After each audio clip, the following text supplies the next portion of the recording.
صلی الله علیه و آله وسلم په هغه حدیث شریف کې فرمایي چې امام مسلم یې روایتوي، زما د امت څخه دوه ډلې دي چې ما نه دي لیدلي یا یې زه اوس نه وینم، ځکه دغه دوه ډلې د رسول الله صلی الله علیه و آله وسلم په عصر او زمانه کې نه وې موجودې.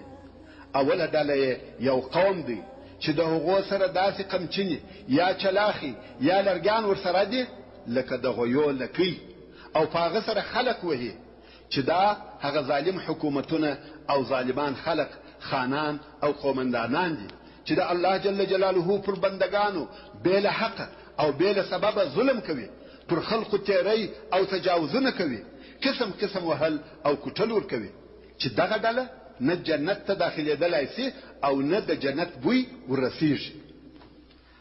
او هغه بله دوهمه ډله چې جنت ته نه داخلیږي او نه یې بوی ورسیږي څوک دي؟ ښه متوجه سه، هغه نساء کاسیات عاریات، هغه ښځې دي چې کالي یې اغوستي دي او لڅې دي. دغه د نن ورځې لس کالي په نامه کالي دي او ښځې یې اغوندي، خو په حقیقت کې لڅې دي. تر ما تاسو ته ښه در معلوم دي. مائلات ممیلات، او دغه ښځې په تګ او رفتار کې کږې وږې دي، یا دا چې دوی خو د حق څخه و ګناه کولو ته مایلې دي، د حق څخه مخ اړوونکي دي، او نور خلق هم و ګناه ته ورکشوي، نور خلق هم ګمراه کوي.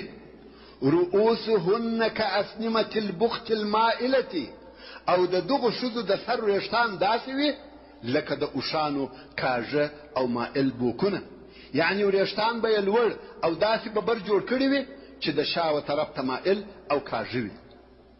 لا يدخلن الجنة ولا يجدن ريحها، دغه دوی ډلې چې رسول الله صلی الله علیه و آله وسلم یاد کړي نو وایي و جنت ته نه داخلیږي او نه د جنت بوی پر مشلي. حال دا چې د جنت بوی د ډیرې یا د ډیر لرې ځای یا لرې مسافې څخه پر چا مشلي. آیا یوازې دغه حدیث شریف د ښځو د اصلاح دپاره بس نه دی؟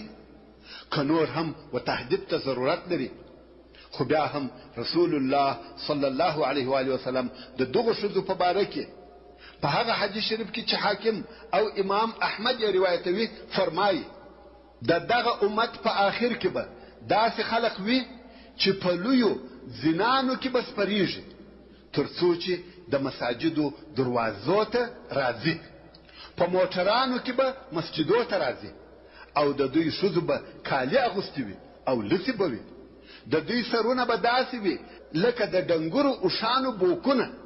پر دغو ښځو لعنت وایاست، دوی ملعونه دي. زه فکر نه کوم چې ته دې د دغو ښځو څخه یې چې په ذکر سوو احادیثو کې یادې سوي دي، ځکه ته هغه مسلمانه یې چې په زړه کې دې د الله جل جلاله محبت پروت دی او هم له خپل رب څخه بیریږي.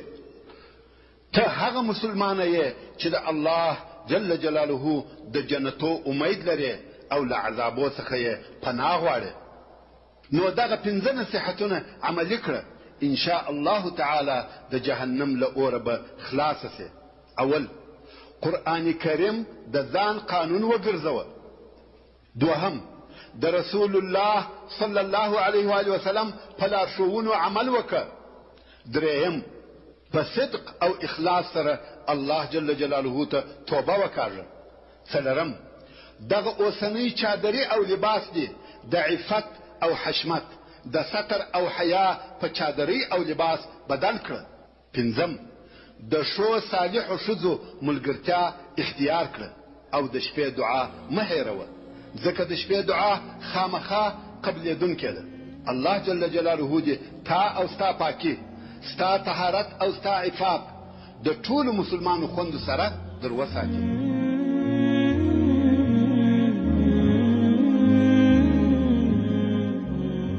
تعلیم الاسلام رادیو.